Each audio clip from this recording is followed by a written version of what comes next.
This is a restricted area, sir. Military funeral, four-star general, no clearance, no entry. The guard barely glanced up. Just another old man in a faded green uniform, edges fraying, boots worn. Out of place, out of time. He didn't argue. He just stood still, holding a single white lily, wrapped in cloth, trembling slightly in his weathered hand. Inside the gates, cameras flashed. Metals caught the sunlight. A flag rose slowly for a national hero. No one noticed the man standing outside the gate, except the general, who stopped everything mid-salute, mid-speech, mid-ceremony. To step down from the platform, cross the lawn, and raise a hand in one of the sharpest salutes the cemetery had ever seen. Not for a president, not for a general, but for the man the world had forgotten until now, Walt Brenner. 83 years old, but still walked with the dignity of a man who had once carried others on his back through enemy fire. To most people, he was just another elderly face in the crowd, thin, soft-spoken, polite. But beneath the quiet exterior was a former recon sergeant who had served in one of the most dangerous units of the Vietnam War. Walt lived alone in a modest house on the outskirts of Owensboro, Kentucky. The paint on the porch railing had long since peeled. A flag still flew above the mailbox, though the pole leaned slightly in the wind. His neighbors knew him as the man who kept his lawn trimmed, nodded politely at the corner store, and fed the strays that wandered near his backyard. They didn't know about the medals he kept buried in a drawer. They didn't know about the names etched in his memory, some of them never found on any wall. When Walt heard that General Richard T. Albright had passed away, he didn't call anyone. He didn't write letters or ask for special permission. He simply folded the letter he'd received 3 years ago, one he'd read more times than he'd ever admit, and packed a single bag. The trip took nearly a day. A local bus to Louisville, a transfer at a station that hadn't been updated since 1974. A final stretch through Virginia silent, except for the soft rattle of the window. Walt carried nothing but his duffel, a battered canteen, and a carefully wrapped white lily cradled in a handkerchief. That night, before he pressed his uniform himself, the old wool still held the faint scent of cedar, though time had dulled its color. The brass buttons were shined using the same cloth he had back in '68. His boots creased but polished. He packed no medals, no ribbons, just a faded unit patch on his shoulder. He didn't expect anyone to notice, and he certainly didn't expect the entire ceremony to stop because of him. All he came to do was say goodbye to the man whose life he once saved, and then quietly disappear again. The sky over Quantico was a solemn gray that morning, a stillness in the air that only military funerals seemed to command. Rows of American flags flanked the paved walkway into the National Cemetery, their edges catching the wind with a sound like distant whispers. A brass ensemble tuned softly in the background, while members of the press positioned their long lenses beneath white tents. It was the funeral of General Richard T. Albright, a four-star icon of strategy, service, and speeches. The man had shaped campaigns across the world, mentored generations of officers, and appeared on magazine covers more than once. Now the world had come to say goodbye. Foreign dignitaries stood beside high-ranking U.S. officials, all dressed in formal attire. Uniforms gleamed under the morning light metals. Aiguillettes rows of ribbons like polished armor. Reporters whispered names into microphones. Cameramen captured every handshake, every bowed head. Black SUVs lined the road. The Secretary of Defense was there. 3 former generals. Even a former president sent a wreath. It was the kind of farewell reserved for legends. Just beyond the security checkpoint, down the sidewalk that led away from the crowd, an elderly man stood still in the wind. Walt Brenner's shoulders were slightly stooped, his olive uniform pressed but sun-faded, his boots cracked at the heel. In one hand, he held the white lily he'd carried across state lines. In the other, his weathered fingers gripped the iron gate. The young MP at the entrance barely looked up. "I'm sorry, sir," the soldier said. "This is a restricted area. Military funeral. 4-star general. You need clearance." Walt's voice was calm. "I served with him." The guard hesitated, scanned a clipboard. "Are you family?" "No," Walt said. "Just a friend from long ago." The MP glanced at the crowd forming behind him, then shook his head. "I'm afraid I can't let you in, sir." Walt didn't argue, didn't explain. Didn't say he'd bled beside Albright on a jungle floor half a century earlier. He simply stepped back, nodded once, and stood quietly at the side of the gate. Inside, the ceremony moved forward. Trumpets signaled the beginning. Pallbearers adjusted their white gloves.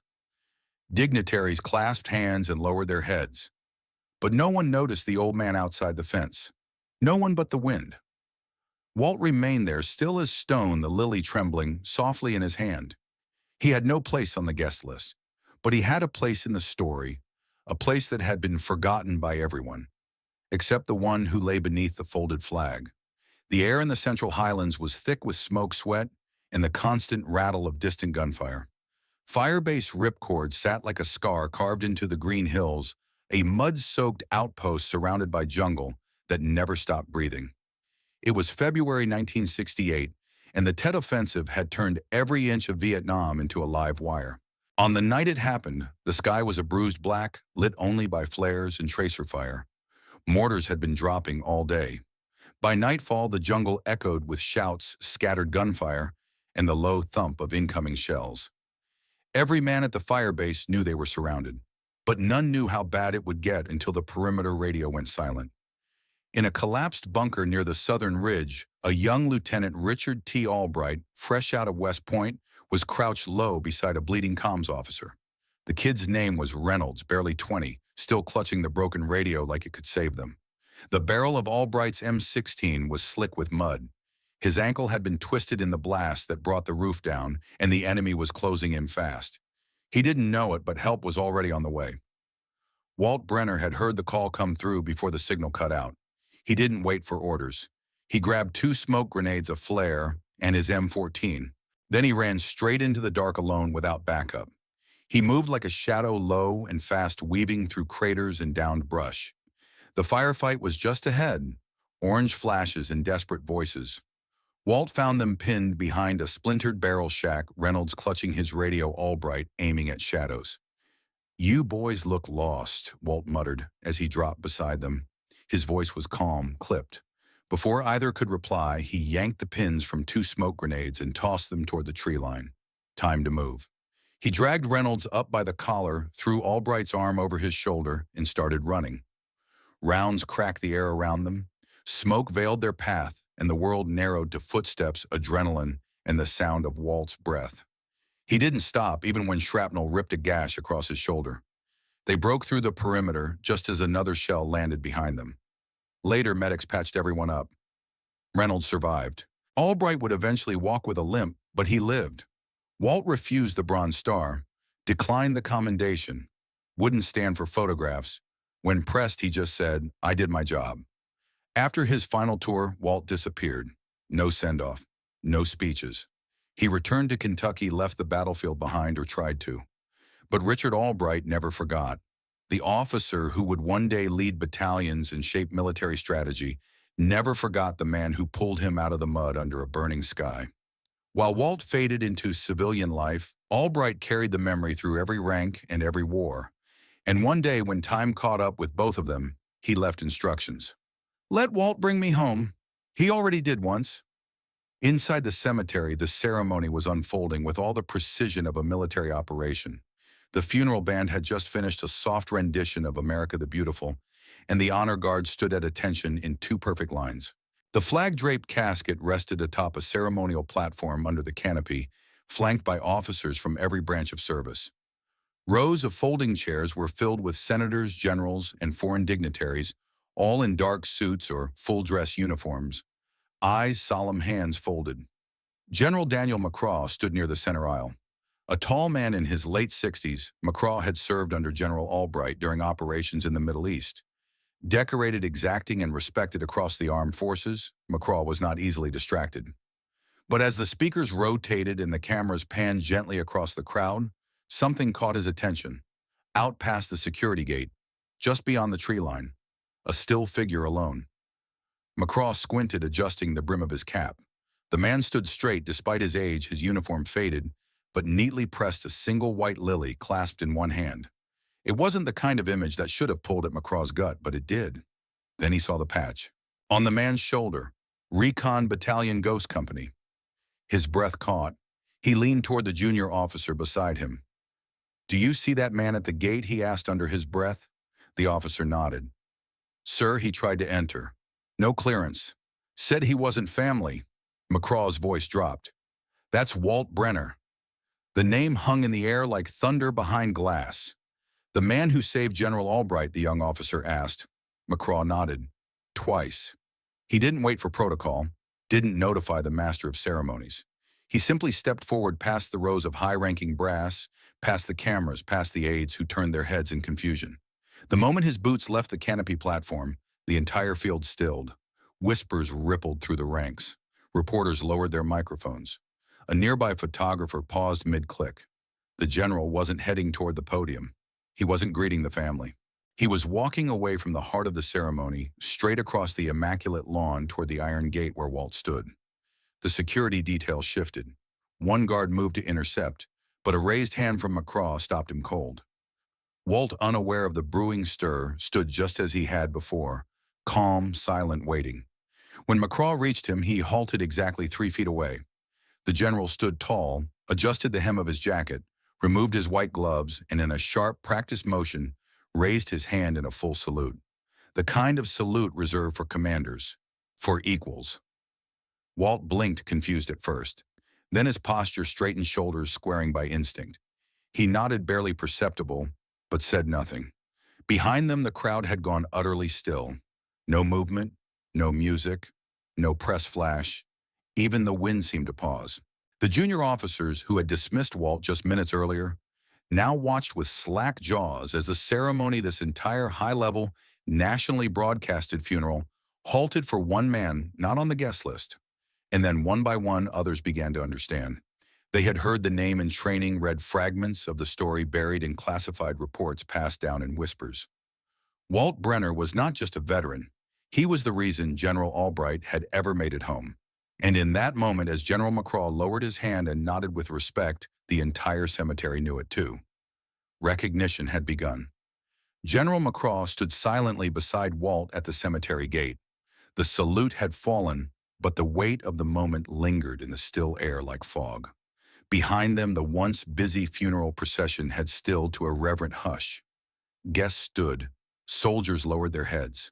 Reporters forgot their cameras. The ceremony had paused, but no one complained. McCraw turned to his aide, who stepped forward from the crowd. In his gloved hands, he carried a polished wooden box, dark mahogany with brass trim, so carefully polished it caught the soft, overcast light. He held it like it weighed far more than it should. With slow, deliberate steps, the general took the box from the aide and turned toward Walt. For you, McCraw said, his voice quiet, strained with something deeper than formality. Walt looked down, puzzled. The general continued.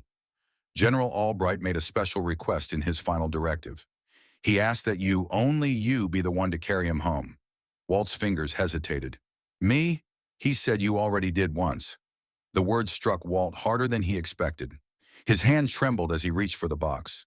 The wood was warm to the touch, as though it had been waiting for him. He took it gently, reverently, the way a man might hold the folded flag of a fallen comrade. For a long moment, Walt couldn't speak. A single tear tracked the crease of his face. He didn't wipe it away. I thought, he whispered, eyes still fixed on the box, I thought I was forgotten. General McCraw's voice softened. You were never forgotten, Sergeant, he said, calling Walt by his old rank for the first time in 5 decades. Just hard to find. Walt gave a weak chuckle, more breath than sound. Guess I didn't leave much of a trail. You left the only trail that ever mattered, McCraw said. You left it in the people you saved. Silence followed, deep and wide. Even the rustling of the trees seemed to pause in respect. Walt looked up, finally, his eyes glassy but focused. He saw now that the faces in the crowd, generals, lieutenants, even civilians, had turned toward him, not in curiosity but in recognition. Some nodded. Some saluted. Some simply stood, not knowing what to do, but understanding the moment carried more weight than any speech they'd heard that day. McCraw stepped to the side, gesturing toward the long path that led from the gate to the platform, where the flag-draped display still waited. The stage is yours, Sergeant. Walt stared at the distance for a moment. It wasn't far in feet, but it was a lifetime in memory. He drew in a slow breath, squared his shoulders, and took his first step forward. Each footfall on the gravel path echoed like thunder. The crowd parted as he approached. Not one camera rose. Not one phone clicked. People simply watched as this quiet, forgotten man, this relic of war, carried the remains of a general across the field, with the quiet strength of someone who had never needed attention, only duty. As he passed the rows of soldiers, hands rose in silent salutes. Hats came off. No anthem played, no drums rolled. But the weight in the air was heavier than any military march could summon. Walt didn't speak again. He didn't need to. With every step, the message was clear. He had been called back not for glory, not for recognition, but because someone remembered. And that in the end was all he ever wanted. After the ceremony had ended and the last notes of taps had drifted into the overcast sky, Walt Brenner sat alone on a bench beneath a tall sycamore tree near the edge of the cemetery. The mahogany box now rested beside him, cradled in the crook of his arm. The platform had been cleared, the officials had dispersed, and the press had been asked politely but firmly not to follow. In the quiet that followed the reverence, General McCraw returned one final time. He didn't speak. He simply handed Walt a cream-colored envelope, sealed age, and addressed in neat, deliberate handwriting.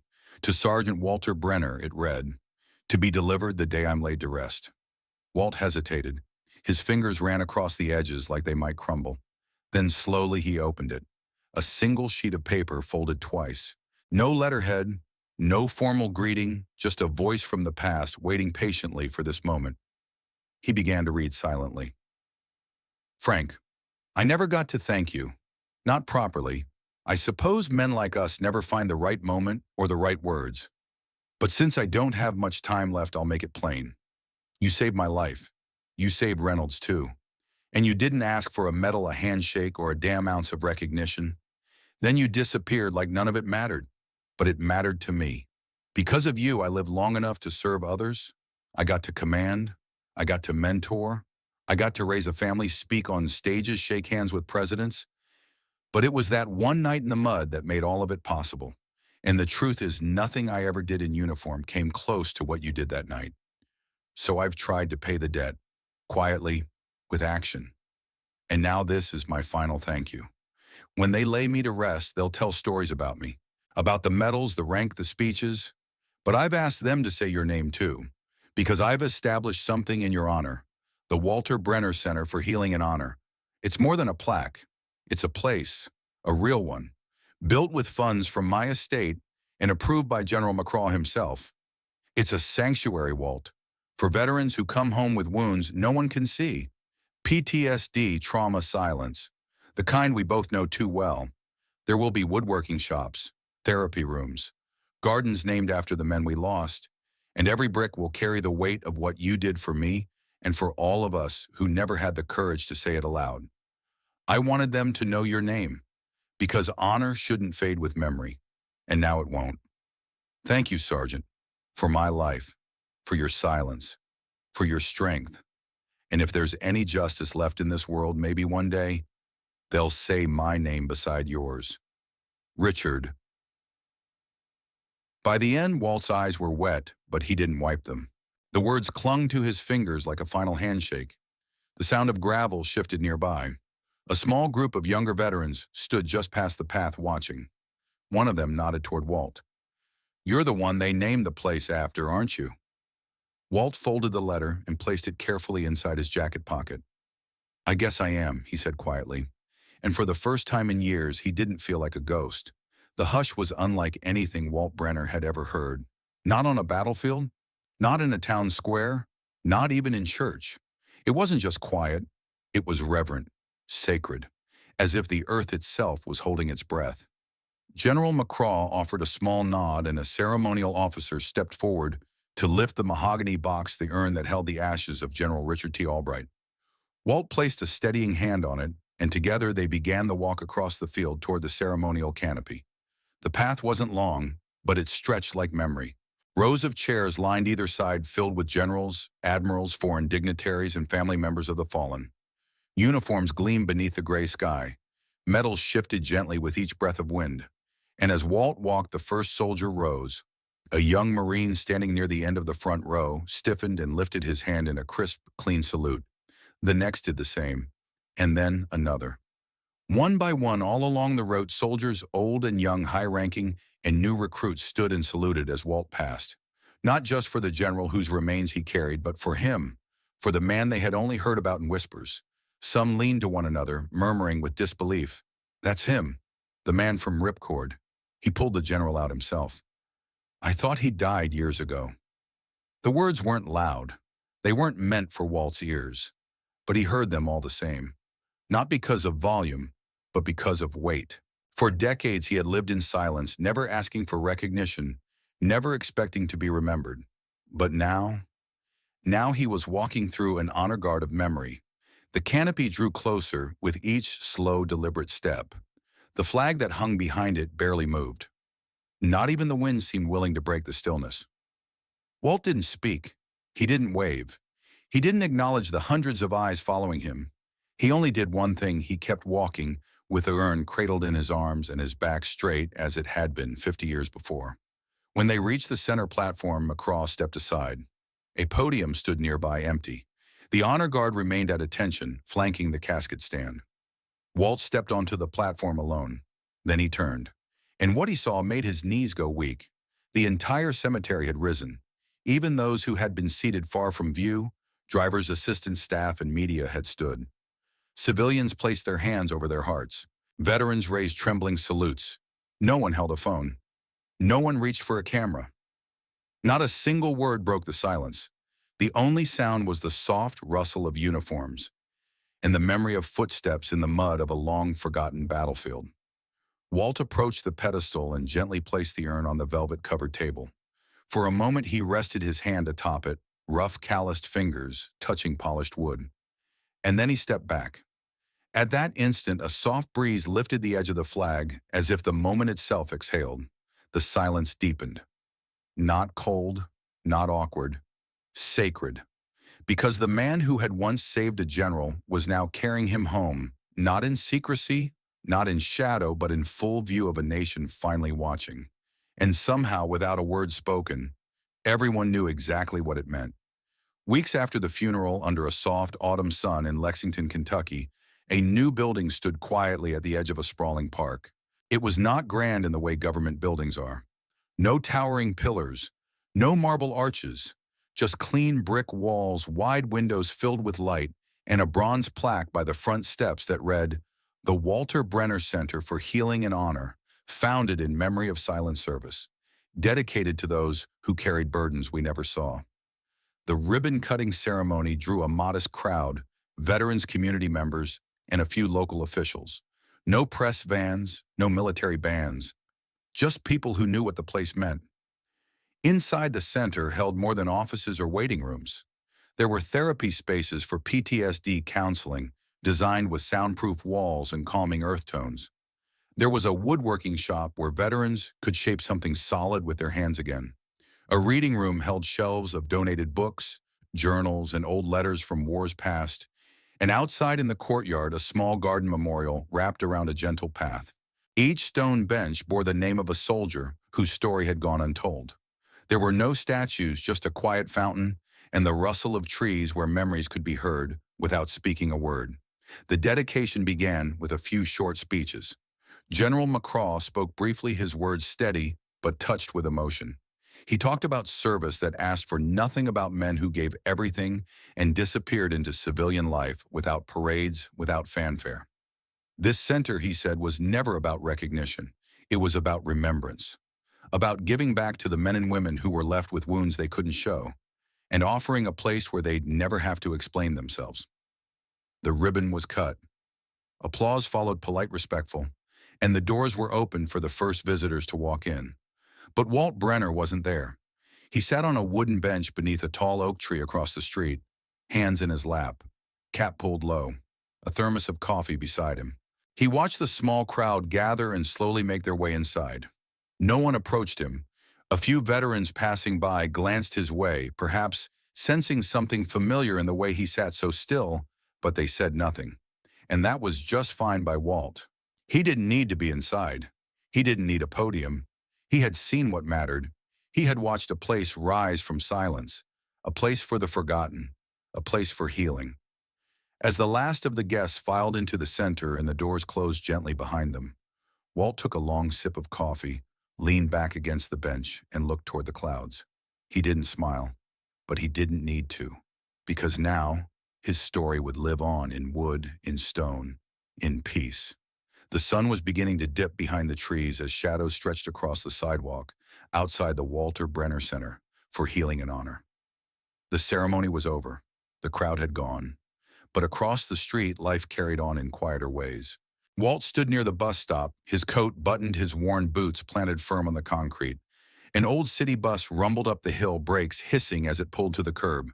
Beside him, a younger man, maybe mid-40s, with hollow eyes and a limp in his left leg, struggled to adjust the duffel bag slung over his shoulder.